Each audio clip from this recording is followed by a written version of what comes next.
I think Islam is the most misunderstood religion in the world, not just by non-Muslims, but by Muslims as well. Many non-Muslims' information about Islam is based on what they see on television and in the movies. And many Muslims are born to this religion without anyone really explaining it to them. And unfortunately, their actions and their behavior reflects their lack of understanding.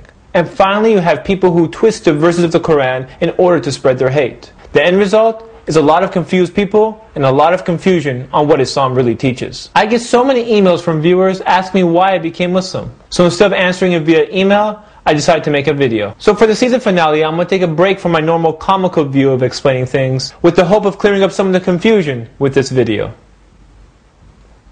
I grew up here in America, and like most Americans, I knew very little, if anything, about Islam. And the very few Muslims that I did come across, they didn't practice. So since their actions were just like everyone else's, I really had no interest in asking what they believed in. You see, I wasn't really raised with any religion, and honestly, I really didn't care much about any of them. Coming from a science background, you have to convince me intellectually if you want me to change my ways. Otherwise, anyone can make up a religion and say it's from God. Each time someone tried to sell me on following their religion, I was given vague answers whenever I asked for evidence. If you want me to give up my desires in this world, then you better come up with something more than this religion is the truth because this book says it's the truth. Prove to me that this book is perfect, just like the Creator, and then I'll follow it. Otherwise, if the book even has one error, it proves it's been written or edited by man. So different people from different religions used to knock on my door. And once the discussions got down to evidence, they had no answers. And that wasn't going to fly with me. And then I discovered Islam. And shortly after, I became Muslim. So why Islam?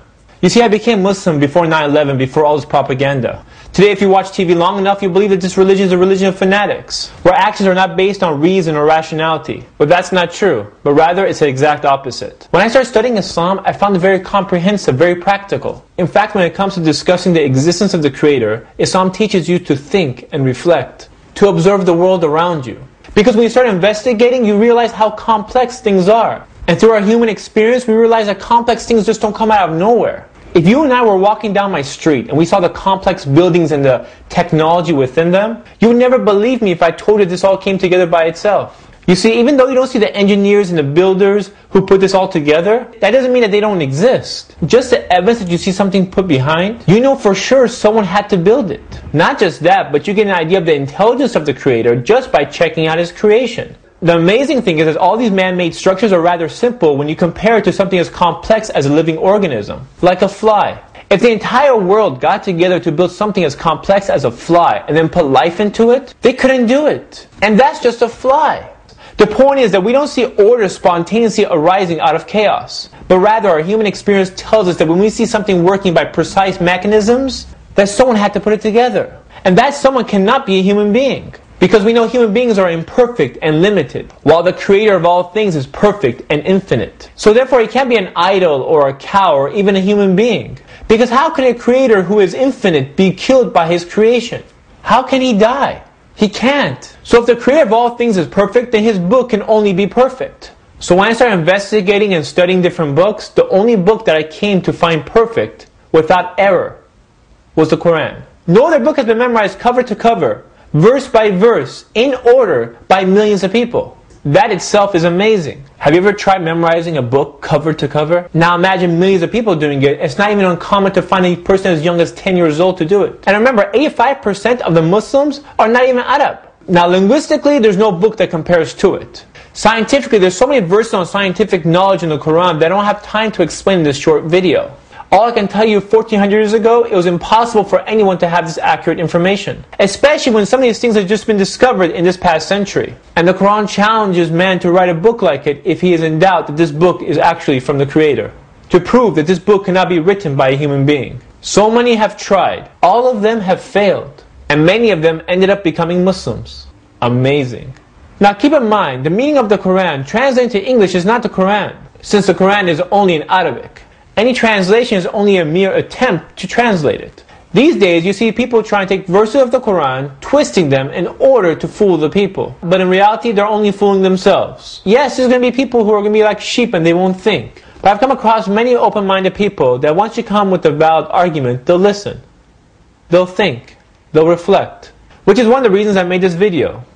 I'm not here to offend anyone, to attack anyone, or to attack any religions. These are just the ideas that I carry and my perception of them. I hope that it makes you think like it makes me think. So let me give you a breakdown of what Islam is really about. So what does Islam really teach? What do Muslims really believe in?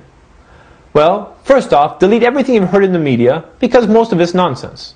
And all those people who try to spread hate by copying and pasting texts out of context, those people have no idea what they're talking about.